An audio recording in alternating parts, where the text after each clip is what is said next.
अब यो क्वेशन पछि हामी अर्को क्वेशन गर्छौं है। अर्को क्वेशनमा के भनेको छ भन्दाखेरि फ्रम द नम्बर कार्ड्स है। अघिको जस्तै क्वेशन हो, यसमा पनि नम्बर चाहिँ 7 to 27 सम्म भएको एउटा कार्डको भ्याग छ हैन। अनि त्योबाट चाहिँ एउटा कार्ड हामीले झिक्यौं। अनि हामीले के को प्रोबेबिलिटी थाहा पाउनु छ भन्दाखेरि the card is a prime or an even number भनेछ है। त्यही भएर अब गर्न थालौं। स्याम्पल स्पेस के छ त 7 देखि 9 10 हुँदै 26 27 सम्म छ है।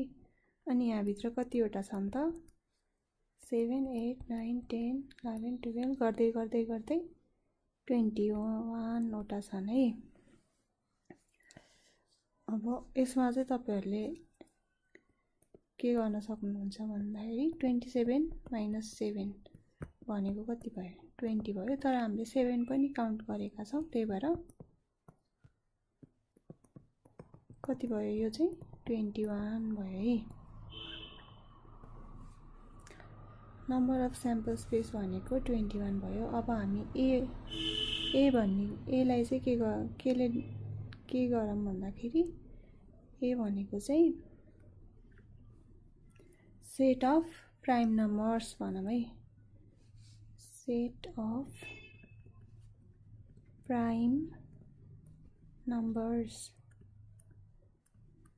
ए छ भने यहाँ भित्र प्राइम नम्बर के पर्छन् त 7 प्राइम हो। 7 लाई 1 र आफूले बाहेक कसैले पनि डिभाइड गर्न सक्दैन। अनि त्यसपछि 11 भयो 13 भयो 14 पनि हैन, त्यसलाई 7 ले जान्छ। 15 पनि हैन, त्यसलाई 5 ले 3 ले जान्छ। 17 भयो अर्को। अनि कति भयो 19 पनि हुन्छ। अनि 23 भयो।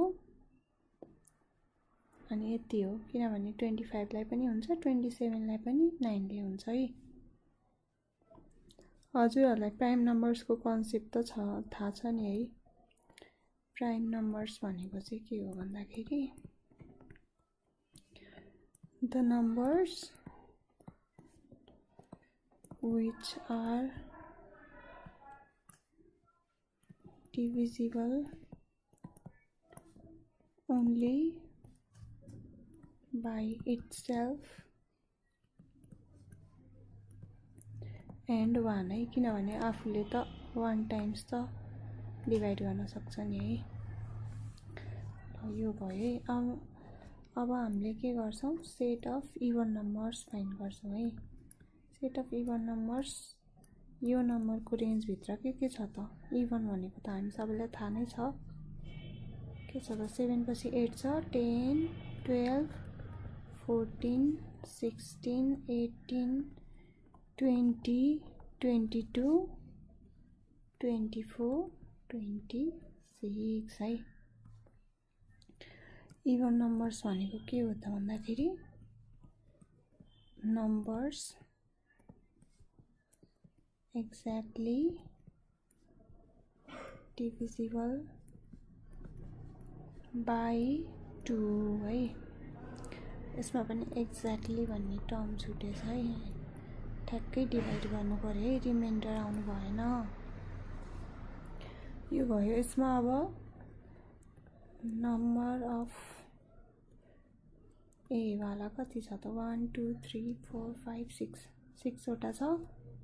अनि यसलाई बी माने भने यहाँ कतिवटा छ 2 3 4 5 6 7 8 9 10 वटा छ है। अब हामीले थाहा छ कि के फाइन्ड गर्ने भनेछ त प्राइम और इवन। प्राइम अथवा इवन भनेपछि प्रोबेबिलिटी अफ ए अथवा बी। अब हामी हेरौं यो म्युचुअली एक्सक्लुसिभ हो कि नाइ भनेर। अब यहाँनिर ए मा 7 पर्यो भने त्यो बी मा पनि परेको छ र छैन है। कि त त्यो नम्बर प्राइम हुन सक्दो रहेछ यो सेटमा चाहिँ, कि त त्यो नम्बर प्राइम हुन सक्दो रहेछ, कि त इभन हुन सक्दो रहेछ। त्यही भएर तिम्रो इभन नम्बर आयो भने त्यो प्राइम नम्बर हुँदैन र प्राइम नम्बर पर्यो भने त्यो इभन नम्बर हुँदैन है। यो सेटको मात्र कुरा गरिरहेको छौँ अहिले यति, फेरि अरू कुरामा चाहिँ हुन सक्छ है। यति भएपछि म्युचुअली एक्सक्लुजिभ भएपछि के भयो, फर्मुला PA प्लस PB, यो दुईटाको प्रोबेबिलिटी जोड्नु पर्यो हैन।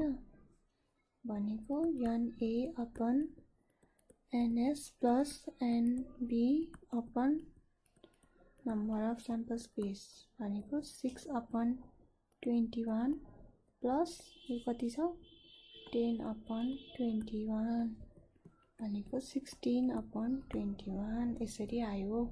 अब यस्तो तरिकाको क्वेशनहरु, यो नम्बरहरु रिलेटेड क्वेशनहरु सोध्न सक्छ। प्राइम नम्बर भनेर सोध्न सक्छ है, कम्पोजिट भनेर सोध्न सक्छ।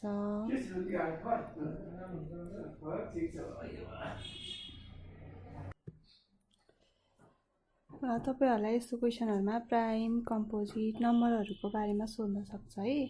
सबै नम्बरहरुको चाहिँ तपाईले नलेज चाहिँ राखिराख्नु पर्छ है। सो प्राइम भन्न सक्छ, कम्पोजिट भन्न सक्छ, अड इभन भन्न सक्छ, त्यसपछि स्क्वायर नम्बर्स भन्न सक्छ, अनि क्यूब नम्बर्स भन्न सक्छ, अनि integers, whole numbers, natural numbers. Whole numbers भन्न सक्छ, अनि त्यसपछि नेचुरल नम्बर्स अथवा काउन्टिङ नम्बर्स भन्न सक्छ है। नम्बर्स अब नेचुरल नम्बर्समा के पर्छ त 1 2 देखि गएर कतिसम्म त इन्फाइनाइटसम्म है। अनि होल नम्बर्स चाहिँ 0 बाट स्टार्ट हुन्छ, 0 बाट यो पनि इन्फाइनाइटसम्मै जान्छ। अनि इन्टिजर्स चाहिँ हाम्रो नेगेटिभ पनि हुन्छ है, -इन्फिनिटी देखि लिएर -3 गर्दै बढ्दै गएर यो पनि इन्फिनिटीमै सकिन्छ है। क्यूब नम्बर्स भनेको हरेक नम्बरको क्यूब गर्दै जान्छ है। भनेको यसमा चाहिँ के हुन्छ त 1 हुन्छ हैन।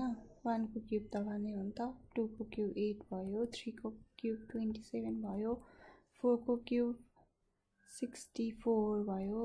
त्यस्तो गर्दै जान्छ है। स्क्वायर नम्बर्समा पनि नम्बरहरुको स्क्वायर भइहाल्यो, 1 4 9 16 गर्दै जाने भयो हैन।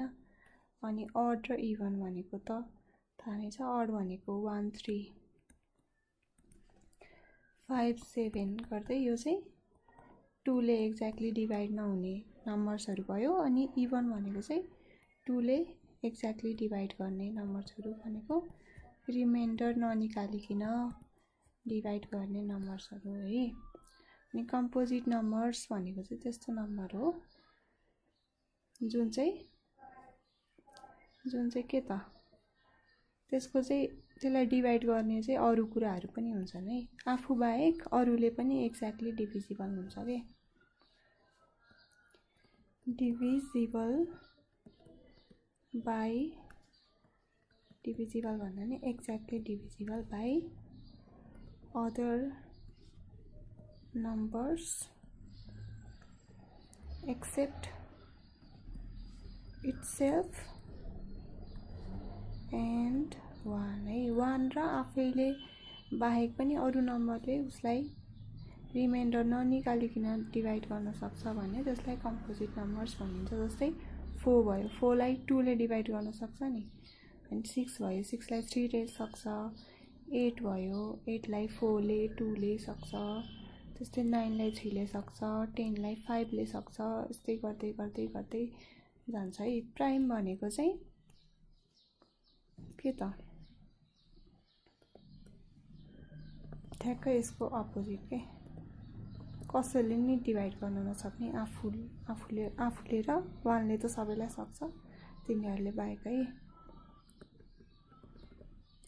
Exactly divisible by, only by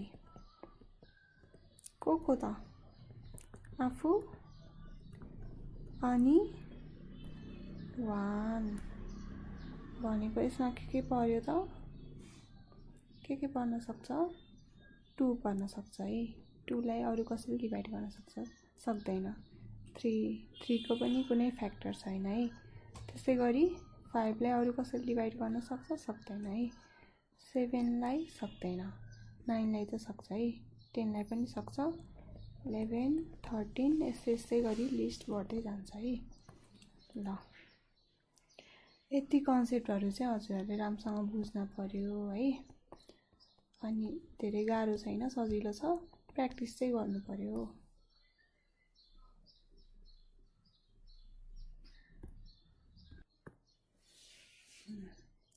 यो हामीले गर्न सक्छौं है।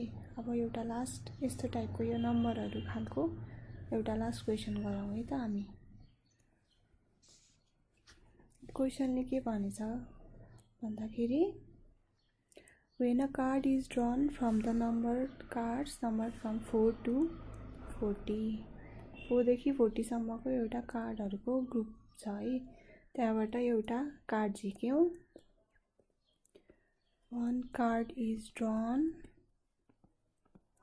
अनि त्यसपछि अनि प्रोबेबिलिटी फाइन्ड गर्नु छ के को भन्दाखेरि प्रोबेबिलिटी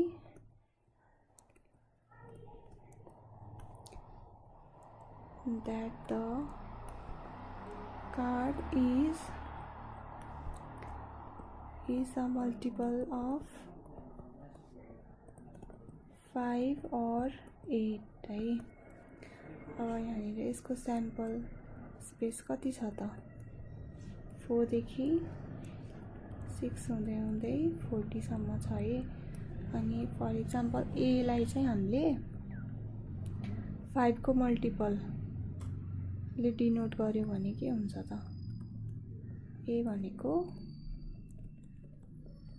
मल्टिपल्स अफ 5 कति हुन्छ, 5 भइहाल्यो आफू, 10 15 20 25 30 35 40 भयो है। अनि बी भनेको चाहिँ मल्टिपल्स अफ 8 ले डिनोट गर्यो भने कति हुन्छ, 8 16 8 3 are 24 8 4 are 32 8 5 are कति हुन्छ 40 भयो, यति भयो है। अनि त्यसपछि यहाँ हेर्नुस् त ए र बी मा यिनीहरु म्युचुअली एक्सक्लुसिभ हुन् कि नन म्युचुअली एक्सक्लुसिभ हुन् त भन्दाखेरि 8 र 5 दुईटैको मल्टिपल केही कमन छ नि हाम्रो 40 भनेपछि यहाँनिर के हुने भयो, ए इन्टरसेक्सन बी भनेको 40 आयो है। अब यो चाहिँ के भयो, नन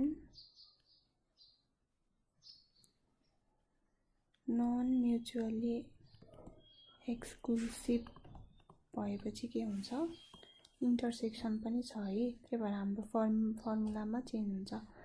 अब मल्टिपल अफ 5 और 8 भनेपछि 5 अथवा 8 अथवा यसलाई हामीले यसले डिनोट गरेको छौं नि त, ए र बी ले पीए प्लस पीबी। प्रोबेबिलिटी को फर्स्ट भिडियोमा भएको फर्मुला हेर्नु है, यो चाहिँ minus P A intersection B. यो त घटाउनु पर्यो नि त, किनभने हामीले यो त दुईटैमा कमन छ। अनि यसको लियौं हामीले, यसको लिँदाखेरि सबै लिन्छौं नि त, अनि b को लागि पनि सबै लिन्छौं। यो कुरा त रिपिट हुने भयो नि त, त्यही भएर एकचोटी चाहिँ यो हामीले घटाएको हो के। फर्मुला चाहिँ त्यसरी आएको हो। यो भनेको अब NA/NS plus NB/NS minus NA intersection B/NS है। NA भनेको कति छ त 2 3 4 5 6 7 8 8 छ है। NA इक्वल्स टु 8 अनि यहाँनिर कति छ NB भनेको 5 छ है। अनि हाम्रो स्याम्पल वाला कति छ 40 - 4 + 1 है +1 NS भनेको कति आयो त कति हुन्छ 36 + 1 37 भयो है। 8/37 प्लस 5/37 माइनस कति छ त यहाँनिर एउटा मात्र छ है बिचरा यो भनेको एउटा छ 1/37 भयो। अब यसको रिजल्ट कति आयो त यो क्याल्कुलेसन हजुरहरूले गर्न सक्नुहुनेछ है। 12/37 प्रोबेबिलिटी अफ जनरली हामीले आन्सर लेख्दा चाहिँ प्रोबेबिलिटी अफ यस्तो ल्याङ्ग्वेजमै लेख्न कोसिस गर्ने है। मल्टिपल अफ 5 or 8 भनेर लेख्नुभयो। अब यस्तो तरिकाको क्वेसन हजुरहरूले जुनसुकै पनि गर्न सक्ने हुनु पर्यो है। यति भएपछि प्र्याक्टिस गर्न पर्यो, बुकमा नयाँ नयाँ क्वेसनहरू हेर्नु पर्यो, नआएको कुराहरू सोध्नु पर्यो तलको नम्बरमा फोन गरेर है। हस् त।